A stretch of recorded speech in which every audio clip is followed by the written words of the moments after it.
Hello, my name is Gary Mansfield, and this is the Ministry of Arts podcast, where each week I'll be speaking to a different artist. Now let's begin by bagging these bongos.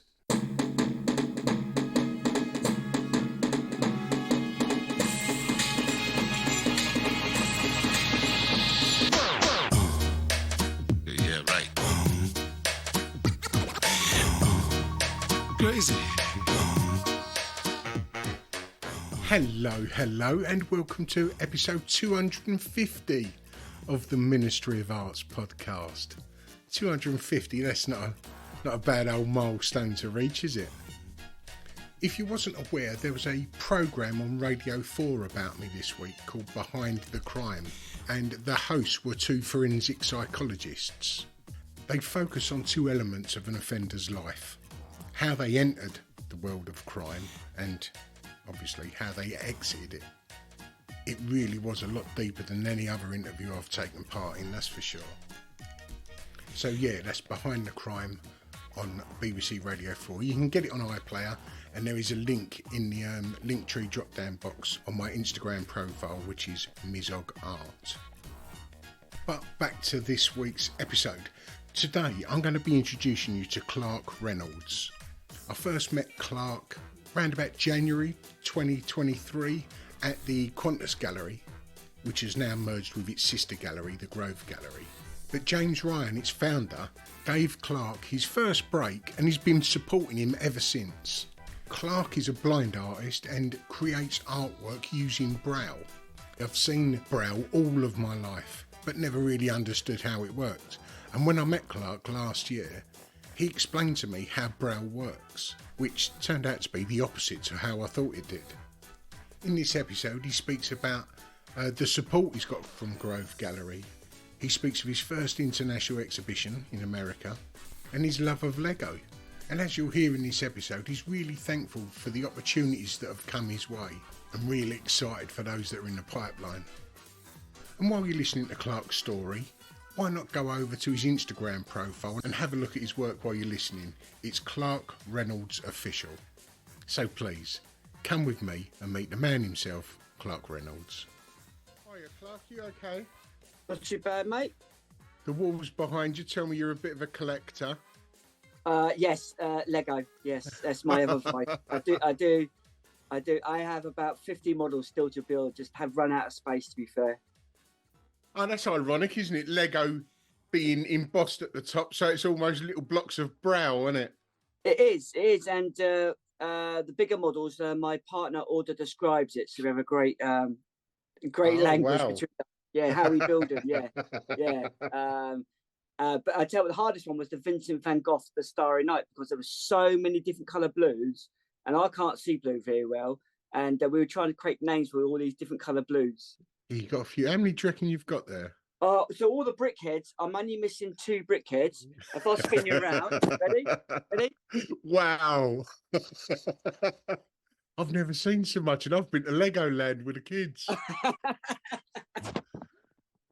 yeah, that's my only voice, really. You know, I do all the art, but I've always a big kid in that. And yeah, I've got the big Millennium Falcon to build still, but Yeah. we're gonna get that in a coffee table. Yeah. I bought a partner. She's got a Titanic to build. Wow.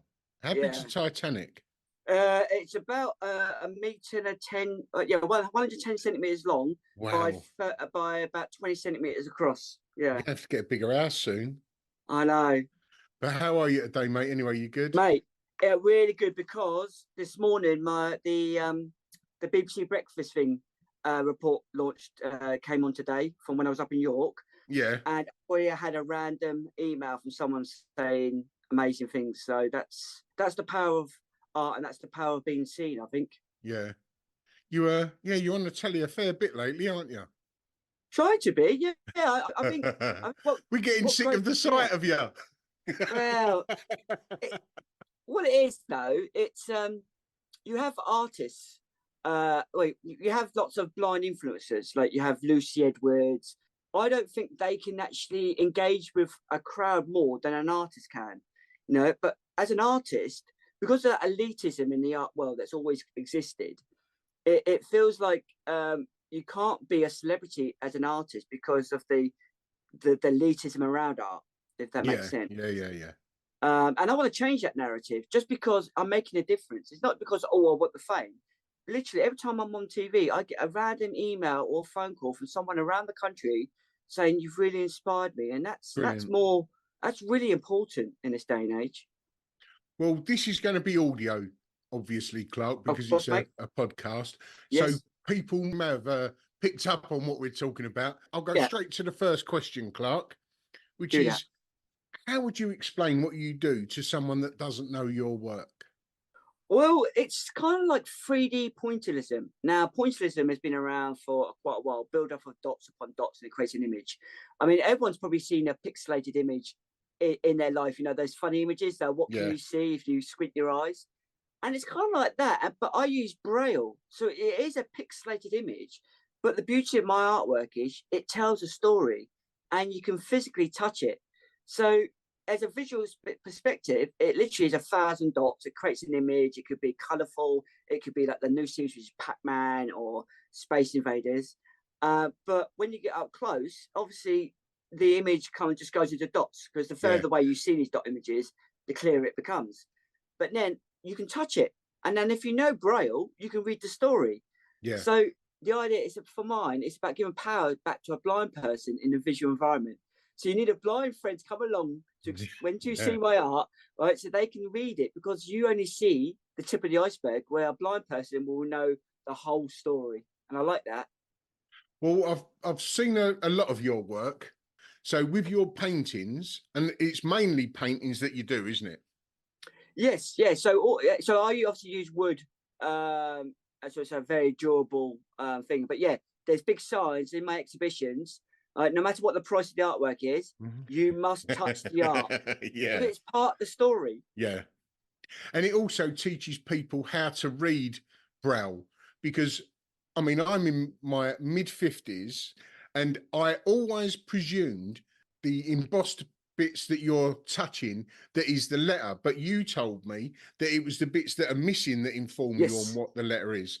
Yeah, because it's impossible. No blind person can read those individual dots, right? Yeah. And it's never about those dots. It's about the negative spaces that the pattern creates. So when we're feeling it, because it's the size of your finger, Yeah. right? So as our finger runs across it, we're not feeling for the dots. We're feeling for those negative spaces, and that forms a pattern. So when you blow up Braille, because obviously Braille is not meant to be seen, when you blow up, the pattern becomes more distinctive. Yeah. And then by giving it color, the brain is a magical implement, and it forms those patterns. So color, I'm a visual artist, to be fair, at the forefront, and it just so happens it works in Braille, and I'm like the leading Braille artist in the whole world now. There you go. And one section of Braille that you would touch or we would see in your artwork. So it's everything is like a domino. So 2 dots across and 3 dots down. Yeah. Right. So the idea is all our language that's evolved since the hashtags, the ats, everything is in a pattern in those 6 dots. Yeah. So for instance, and it's also mathematical. So when I go to schools, I teach not just the Braille to the children, but also math. So if you imagine going down, you've got 1, 2, 3, 4, 5, 6. So A is 1, B is 1 and 2, and C is 1 and 4. So if you think it's a mathematical language, it forms the pattern straight off. So I really do simplify Braille, and people get it. It's not. I think Braille has been overcomplicated, been taught over the last 50 years, and all I'm doing is bringing it into the 21st century. Yeah. And it's a beautiful. I'm basically a Braille typographer. What's really interesting is the elder generation that when they obviously lose their sight, and when I do these workshops with them, right, they don't realize how easy it is to learn Braille through my method. And so it transcends all ages, but mostly for me, it's about those vision impaired children. I literally have just come back from York, and I donated a piece of artwork. A young girl who I saw on BBC Breakfast. Her name was Margot. She was born with no eyes, and she's 1 year old. She's had over 100 operations already. Wow. And I went up there on Monday, and I created her name in Braille in my new series, The Building Blocks of Braille. And she felt it. She felt what her name feels like.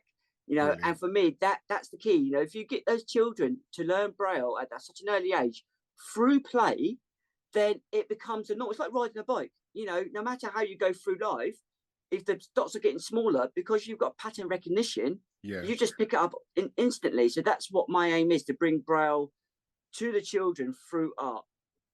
Wow.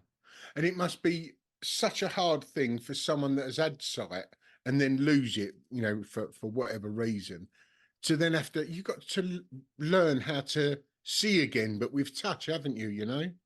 And that's what it is. That's why I say I love being blind. I can't change that. And because every day is a new day.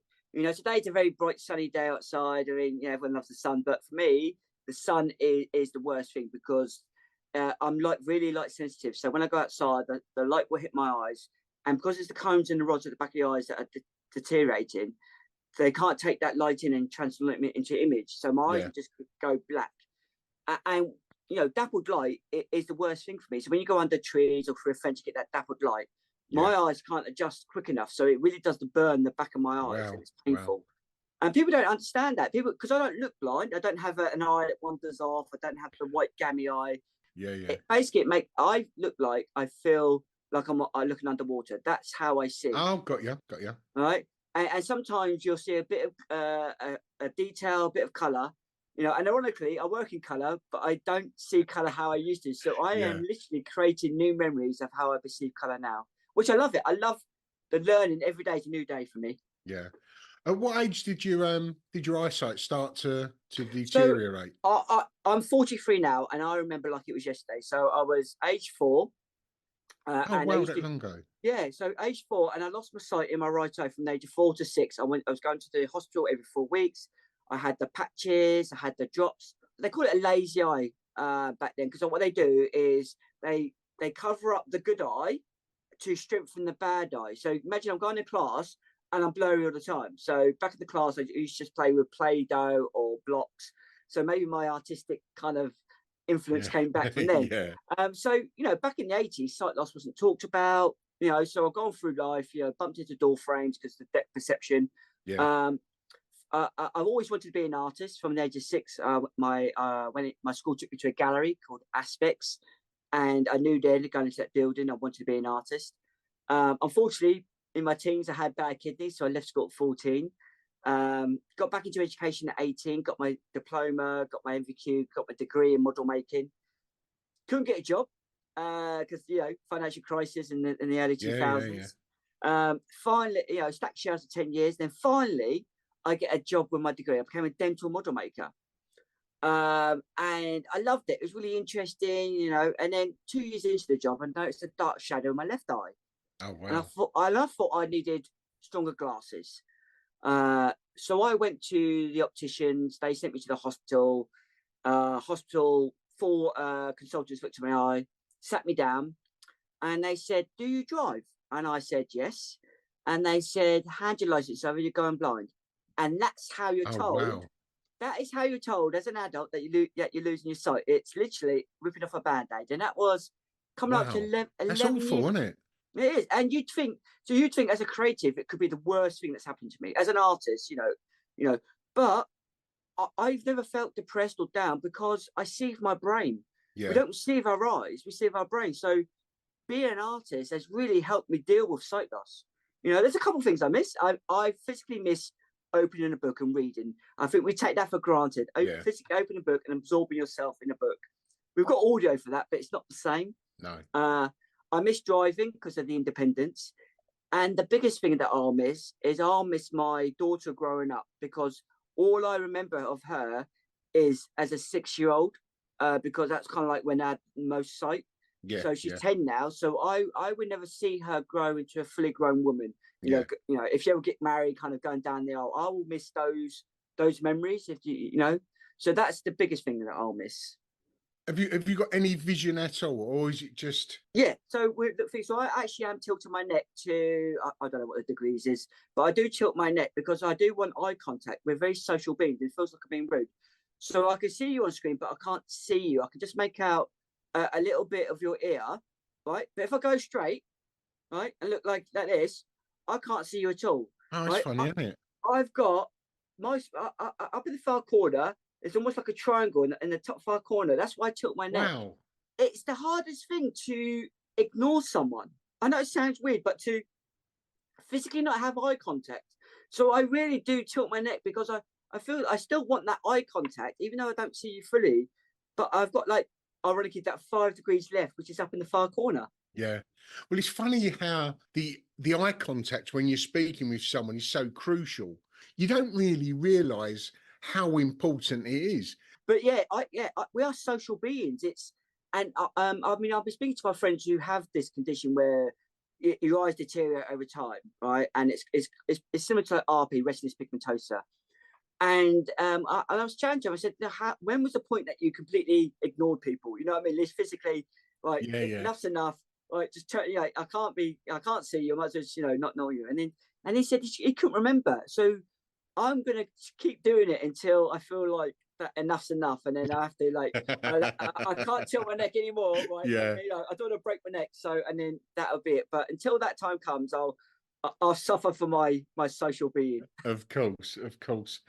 Was there any creativity in the home growing up, Clarke? None at all. Not whatsoever. This is the strangest thing. I have no idea Yeah, where the creativity comes from. You know, usually you have a granddad or an uncle that you copy. I mean, my daughter copies me all the time. She is going to be a great artist. I mean, she does excellent. animations already, but I have no idea where it comes from. You know, my dad was in the Navy, so I never got to see him. I mean, I grew up in a very abusive kind of household, stepdad, alcoholism, all that kind of stuff. And my sketchbook became my best friend. It became my savior, really. Yeah, a little bit of escapism. It was, yeah. I mean, you can't sell a sketchbook. You know, when you grow up in a household that money, you have things, and if it was sold, you need to feel, whatever. But you can't sell a sketchbook. You can't sell your dreams. So my dreams and my sketchbook were who I was, really. And it saved me. It saved me from the kidneys. It saved me from being homeless, the sight loss. You know, art Yeah. is my backbone. Like I said, we talk about me being on TV a lot. I mean, I'd love to be famous for them to do the show Who Do You Think You Are?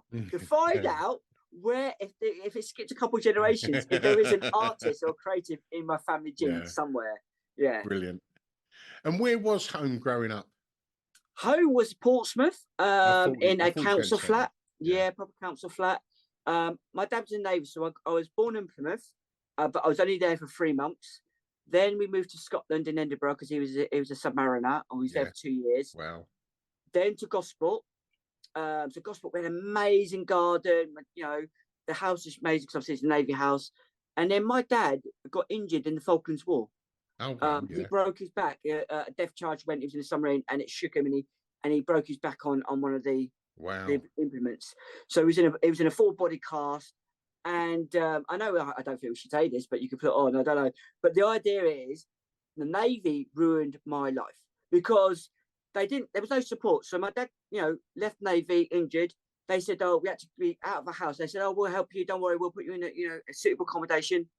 So we go from a garden that's got a size of a cricket pitch to a council flat. Yeah.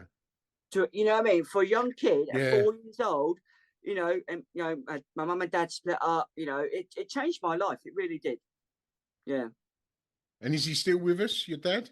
He is, yeah. He's my dad is very hard, being that Navy mentality. He doesn't get the sight loss, and he doesn't get the art, if that makes sense. Yeah. It's that. But my nan, she's 87 years old, and she's my biggest fan. Excellent stuff. And she just lives up the road. So everyone needs a good nan, right? Yeah. And she's been to a couple of my exhibitions, yeah. So and she loves it because she doesn't have the technology, she doesn't have Facebook or anything, but all her friends do. So when I'm posting on Facebook and stuff, right, all her friends saying, "Oh, your grandson is doing so well." Brilliant. You said that you wanted to be or you thought you wanted to be an artist when you was round about 6. Yeah. When did you actually start making artwork rather than just having a passion or a love for drawing or looking at art? I think when it was probably about my middle teens, I was exploring cartoons as well at the time, cartography. I thought, oh, I love drawing maps. It was one of my things. And also the idea was friends asking me to draw pictures for them, like portraits and pencil drawings and things like that. So I was really good at pencil drawing. And I think that when it kicked in, it's like, oh, this, I'm really good at this, Yeah. And Clarke, can I just ask? Yeah. In your mid-teens, what percentage of vision did you have then? So one eye, left eye, and I wore glasses. So it's around about 40% or something. I suppose, yeah, whatever they call it. It's really strange, isn't it? Like one eye, one eye, one eye. I've always had one eye. Yeah. And ironically, well, that's around 50% if my maths is good. Yeah. But it's really strange. So I did a degree. So I did fine art degree after I did a first year fine art. But Where'd you do that? I did it at Portsmouth University. But the thing is, I never saw my tutors. I think there was always down the pub. Yeah. Right? And no one taught me how to draw or anything like that. It came from the heart. And I think because I was ill in my teens, someone said you could do a degree in model making. Now I'm a huge film fan, and I thought if I get a skill base behind me, I could all do the crazy stuff later. So that was why I changed my degree to model making. And ironically, I don't know what a straight line looks like. Right? Yeah. I see, because obviously you need two eyes really to physically know what a straight line looks like. So obviously I'm using rulers, I'm using everything's like measurements, and I just relied on the instruments that I was given to know, like, this is a straight line, which is bizarre. Yeah. But yeah, for me, I think it was like in my teens when I just like drawing every day. And then when I had the kidney problem, that was the hardest part because it affected my hands. I couldn't even cut a steak. I couldn't even pick up things. It really affected the dexterity of my hands. You say model making. What material was you using then? So our degree was intensive, and that's the best thing I've learned about my degree, the work ethic.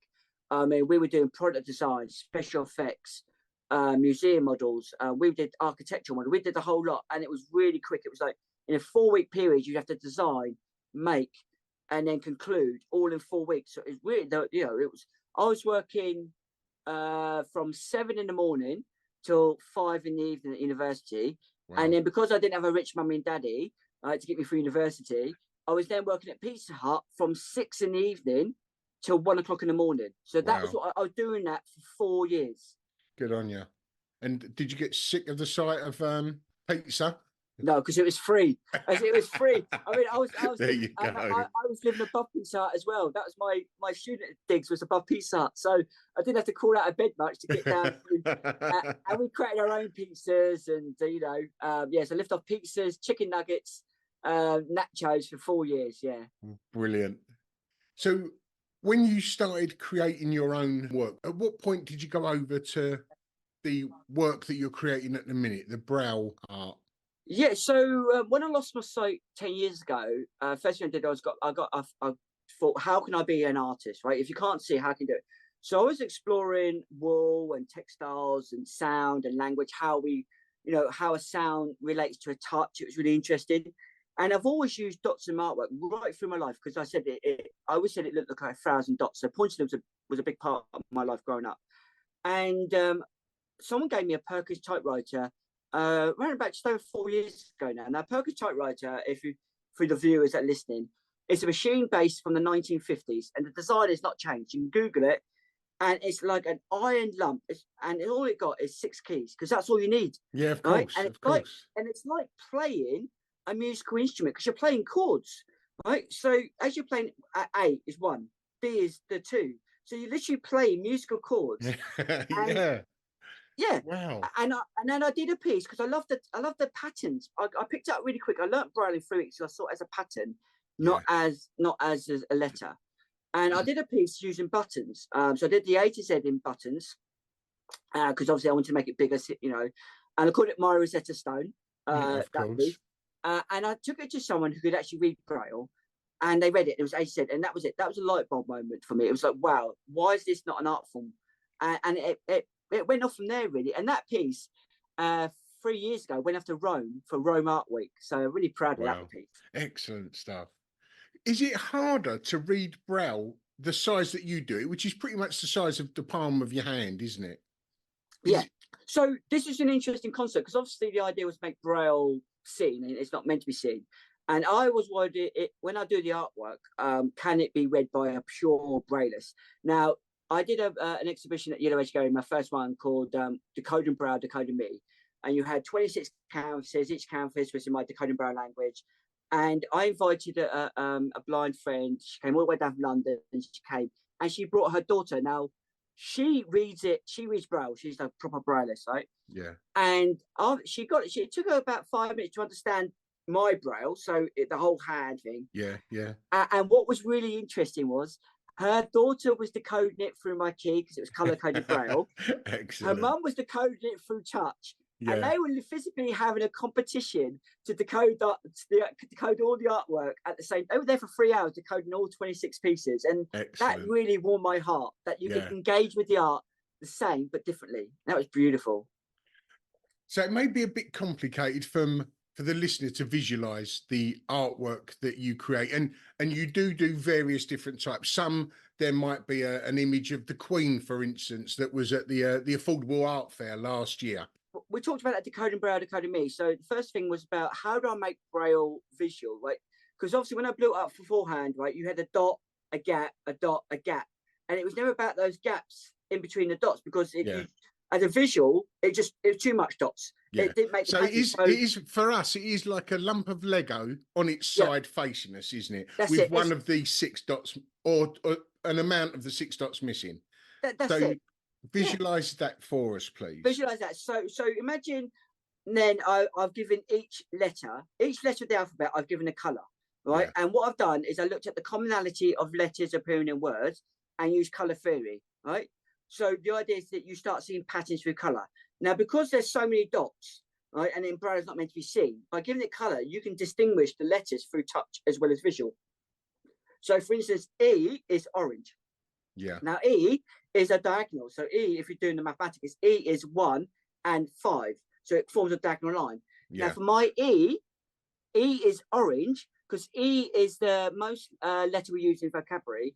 And obviously, orange and blue are complementary colors. And we use blue a lot in other letters. So R is blue. T is a variation of blue. You know, there's loads of blue. So when you look at my artwork, you start to see variations of the combinations. So you start picking up pairings through color association, and that's how I came about my decoding Braille, decoding me language. And do you need someone to paint them for you? No. So when I had no money, I was physically going to B&Q. I got the little Valspar exterior paints, right, and I was painting every dot by hand, and I painted every dot twice. And oh god, I got a thing called dotitis. Literally, my shoulder just killed. Right? And then obviously, and obviously, you know, Grove Gallery found out about me, and they supported me, and I got a bit of money, and I went on to spray paint. So spray paint, it was like, oh, it was so nice. And literally now I use spray paint, and what I'm doing is I'm building up a collection of the spray paint colours, and the spray paints that I use are actually named after cities around the world. So now I'm building up a colour palette of cities. That's why I'm learning colours, which is really clever. So in my studio, you've got dots all over the place. And if I'm working on a new project, I'll have Barcelona, or I'll have Liverpool, or, you know, so I'm that's how I see my colours now, through cities. Wow, brilliant, superb. You mentioned there about Grove Gallery. How long have you been working with them?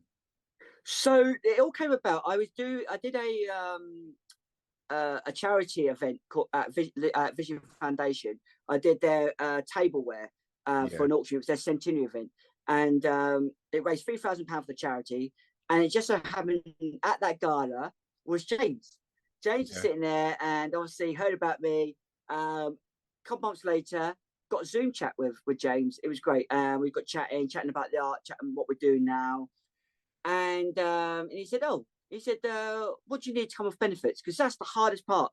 You know, I didn't want to be on benefits, but I couldn't get a job because being blind, it's hard.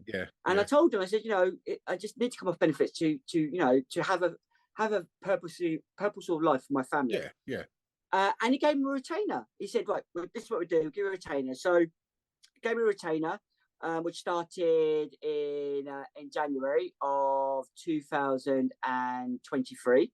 And that just coincided with my first solo show in the capital at Grove Gallery called The Power of Touch. Brilliant. And that exhibition changed my life. Was that the one that was that at Grove Gallery, or was that at Quantum? Well, it was at Qantas, but obviously now Qantas is Grove, and Grove was Qantas, so now they're consolidated into one, Grove. yeah. Yeah, so it was at Qantas, but it's Grove, yeah. Right, well, that's where I first met you at that exhibition, when you was telling me about the workings of Brow. Was that the first time you'd put these paintings together? The Decoding Bro, Decoding Me had already been at 2 other venues, which is great. And so it was kind of like a touring one. But the other pieces, which was the Fab to Touch Ice Lolly, which are the ice lollies inspired by Andy Warhol, but Fab Ice Lollies. And the other series that I did was I Spy with My Blurry Eyes, something beginning with. And it's great because you had all the words on there and all the words were on the floor, so you had to match up the words. And those words were about how society makes me feel as a blind person, the stigma attached to it, and that was great. But obviously, you saw all the media coverage was about the children. We had so many school kids coming in and touching the artwork, and that's what James wanted, wasn't it? When he opened the gallery, he wanted the interaction with people who weren't necessarily into art. That's it. Yeah, brilliant. And it broke down the stigma, and it was great. And I'd never been on TV at that point, and it was great to be on Sky News and ITV and BBC, and it gave me a platform to show the world that a blind person can coexist in mainstream art, because that's the biggest stigma. I was an artist before I lost my sight, but because I lost my sight, it became a hobby in society. Right. And then Grove Gallery and James gave me a platform to show, hang on a minute, no. And I enjoy what I do. It's not a chore like, oh, I've got to wake up and do art. I love it. I love creating.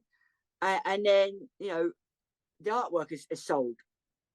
I've got collectors all around the world. And then I had my second solo show this year called 5 Degrees of Vision in London. And then it was at the Dorset Hotel in Shepherd's Bush for 4 months. Yeah. And I met collectors for the first time at that event, which was really, really special. And I have to still pitch myself, right, as a guy who's just grown up in a council flat. In just over a year, the gallery has sold £250,000 worth of my art. Wow, that's mad, isn't it? It's crazy. I would never have thought that, and it's brilliant. It's brilliant, and I'm changing how we see sight loss in the industry, and that's really key. From your first exhibition at Qantas Gallery to when I saw you later that year at the Affordable Art Fair, the quality of your work had gone up as well. You saw a change in the way you was producing your work. Yes, I did. Because obviously you have a bit of money, so you can go that extra mile, and obviously there's a purpose now. My art is being bought by collectors for thousands of pounds. I have to think about how that's going to be perceived in the future. The durability, because people touch my artwork, and it's about ideas. As an artist, we have loads of ideas, but also it comes down to finances. Can I do this and can I do that? And that's the key. We talked about all my artwork being 2D, but in the brain, I have ideas for 3D sculptures. But it just comes down to that financing. And it will happen because that's the person I am. But that's the frustrating thing, Clarke, isn't it? We all have these visions of how we want our work to look, but the bottom line is, if you can only afford the cheapest paint out of B&Q, then that's what you've got to go with. You might want to use enamels or powder coated paints, but if you've only got 30 quid in your pocket and half of that is today's dinner, it's hard going, isn't it? It is, and like I said, it's nice that I have that money now to invest in my art. I don't have to worry about other things, and that frees my mind up for the creativity. And what Grove Gallery as well did for me was obviously gave me a platform, and then a major charity called Victor contacted me, and they said they want me to be their patron.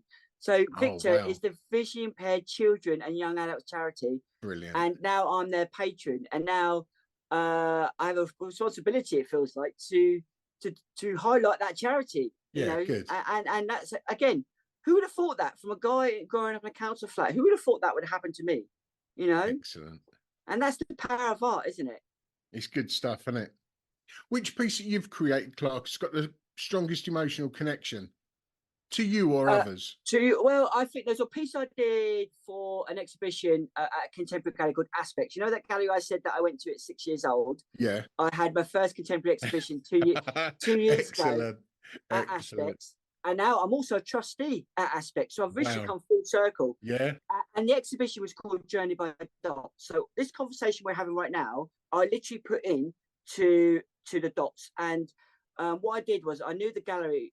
I had control of the gallery, so I turned off all the lights, and all the dots were painted in neon colours, and you were guided by the art.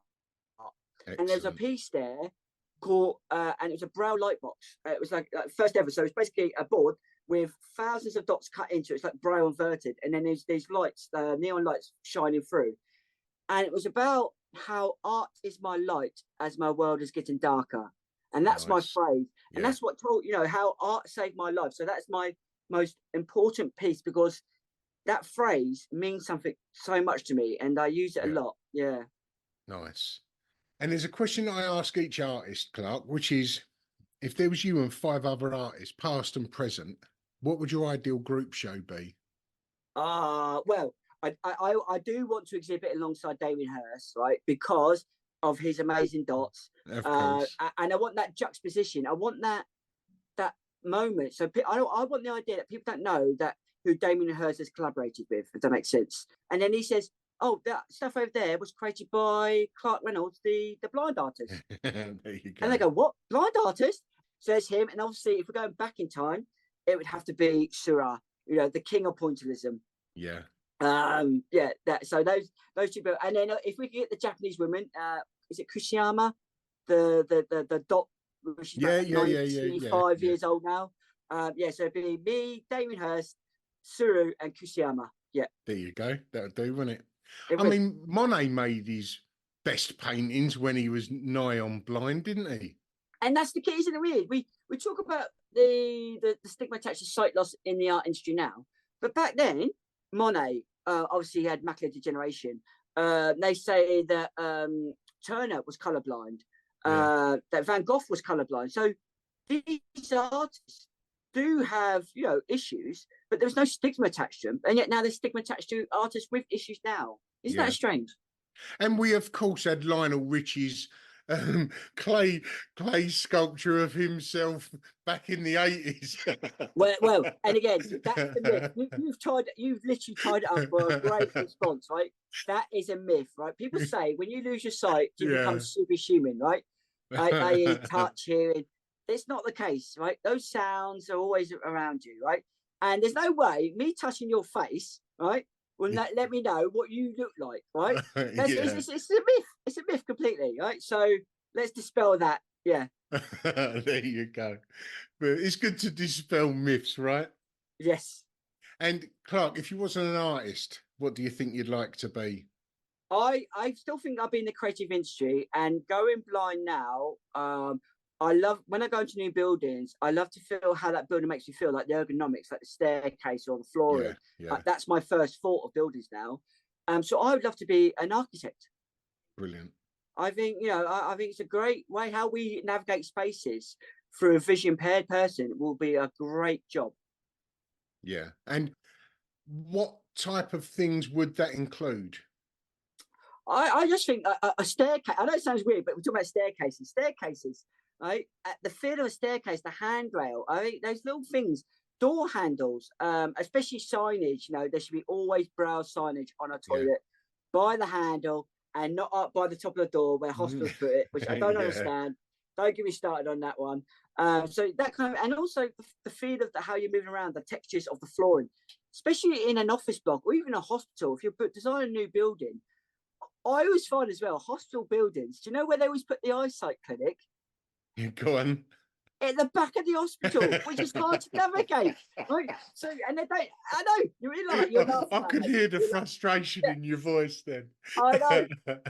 But you go to Southampton, right? And literally, you get up to the main bit, and it's at the far back of the hospital. So you have to go through 3 car parks around the back. Right? There should be ways to navigate inside the buildings, like tactile paving or some kind of strip, something that tells you, right? Even for Joe Blogs. Where the hell is the sight loss department? Yeah, brilliant. Yeah, that's funny. I mean, people don't realise that there are few bits in the public realm that are for the blind people, like the dots on the paving slabs at the edge of the road.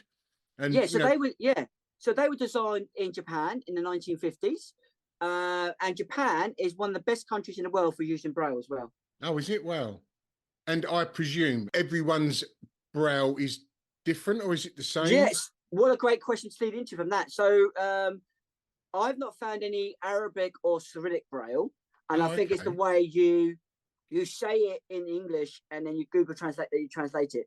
So Braille is universal, obviously the English one, and obviously if you're looking at French or Italian, you get those weird kind of symbols like under the C, get that 5 under C. Yeah. There's a symbol for that. Now, got you. Yes, but in Japan and Korea, what I find really exciting, which I love to go over there one day to do a project, is because they already write in a character, and how they pronounce their character is a sound. How does their Braille work? Yeah. Is it sound based? Because we talk about Braille now, like I use A to Z, but there's grade 2 Braille, which is, when you see people reading Braille amazingly, like, like David Blunkett. And then there's musical Braille that has musical notes. So I'm wondering how, if the Japan and Korean Braille is how you pronounce that sound, that you get that symbol. And that'd be really interesting to do a project on. Yeah, fascinating. Have you got anything coming up, Clarke? So I've not coming up, but I've literally, it's still in its process now. I've got my first international solo show in the States as we speak. I knew It that. ends at the end of June. It's in Wichita, and I've created the first ever Braille color-coded Scrabble. So the Scrabble board. That's quite a niche thing, isn't it? Really niche, but it's great. The exhibition is called the American Way / Words, and there's 26 words in English and 26 words the equivalent but American version. So, like say, candy and sweets and things like that. And then in the middle of the gallery is a 3-meter square Scrabble. Each tile is 15 centimeters in diameter, and you've got the Braille, which is my color-coded Braille. So you play Scrabble through color, and then you play alongside your friend through touch, and you play the best Scrabble game in the world. There you go. Good luck to you. And you are going to be a judge for the Kersler exhibition this year at the Royal Festival Hall. I am. What an honour. Thank you so much for that's quite all really, right. because we talk about being seen, right? And you say, like, how does a blind man judge an art competition? That's the questions, isn't it? That's what we want. And I didn't realise that prisoners did Braille art, which is really interesting, because my brother, he passed away at the age of 35 due to other issues. I only found out a couple of years ago that when he was in prison, he did all the Braille that you find in Bibles and stuff. So there was a link, ironically. Wow. So I know that prisoners do Braille for Bibles in hotels and stuff like that. So there is a great link between Braille and prisoners. There you go. I mean, when I invited you on as a judge, I didn't even realise that you had a connection with prisons.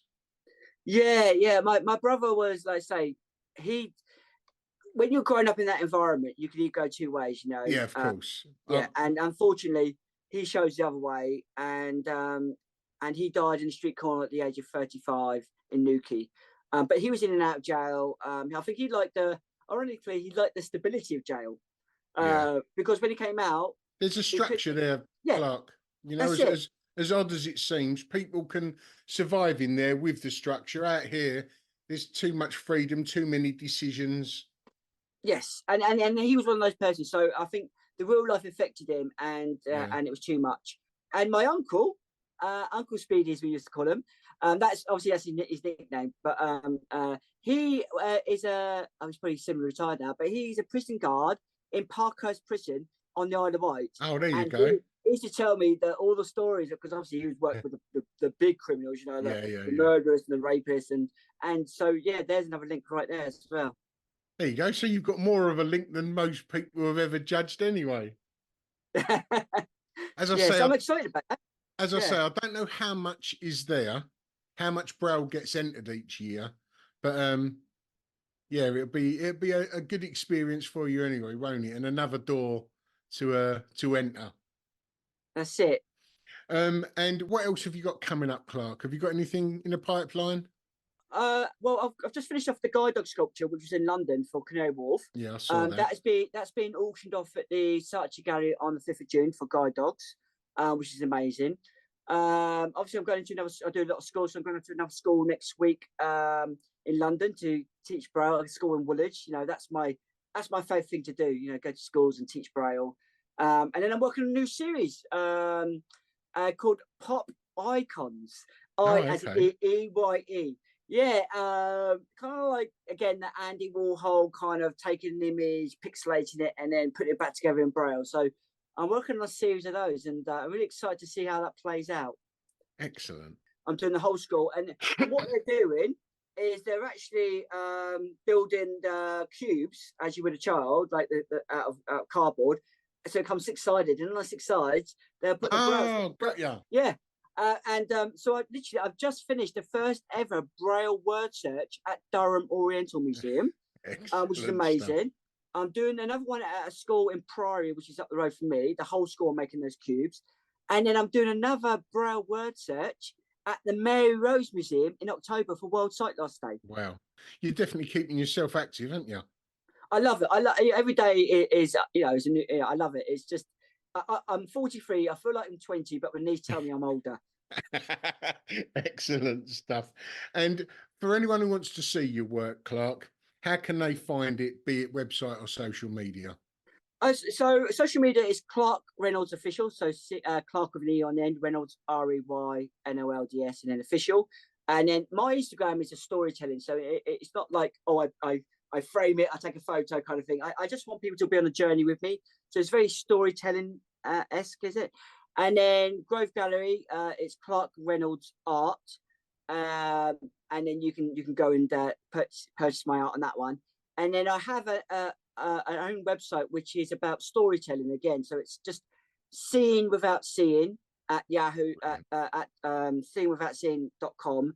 And it's just a storytelling. It's literally just me just telling stories through my journey, really. And I think people like that. I'm just Joe Bloggs from next door, and that's what I want to put across. So I'm not from Oxford or Cambridge. I'm just Clarke Reynolds, and I just enjoy my life. Brilliant. Good on you, mate. Well, that's all my questions asked, Clarke. Oh, thank you so much. It's been a great chat. I love just telling my story because it's a story that needs to be heard, I think. Yeah. Have you thought of, I only thought of this as we've been talking, would you be able to, or could it be an artwork of working with Lego themselves? Could it be like a Lego brick with a stud missing? So Lego have already brought out Lego Braille. Oh, okay. Lego Braille, right? It's been out only this year, but it's been out for a few years through Vision Impaired thingy, right? Okay. But it's just a normal Lego brick with the studs missing, like you said. But because I work bigger, I've emailed them, I have written to them, I have rang them up, right? I would love to work with Lego, to do a collaboration with them, and not with just like use their studs, but they brought out the Lego art, which is the round clear things, and they do all the colors I need. I could literally create Lego Braille for Lego House, but ironically, I'm a nobody, if that makes sense. Yeah, of course. Yeah, I know what you mean. If I was Damien Hirst and say, "Oh, I would love to work with you," I'll be shooing. But because I'm just a Clarke Reynolds at the moment, right? Yeah, no, I don't. I think you're playing yourself down there a bit, Clarke, because you're a blind artist and you want to create art using their product. It's a match made in heaven. It is. It's really hard. So I say I've done all I can, right? I love to work with McLaren, right? Just because I would love them to make me the ultimate white cane. Because I don't have a guide dog, right? Yeah. I thought you was going to say you wanted to be a race driver then. Stop for a moment. Well, the thing is, residency at McLaren, so I could do their history in Braille. It'd be really cool. Do a Formula One car that looks in Braille. I could do that. That'd be huge. It'd be massive. But the payoff would be for them to design me the ultimate white cane with F1 technology. There you go. Yeah. Right. Well, that's all my questions asked, Clarke. Thank you very much for your time. And it's been great speaking to you. I've learned a lot. We'll catch up soon. All the best, cheers, Clarke. Thank you, mate. Ta-da.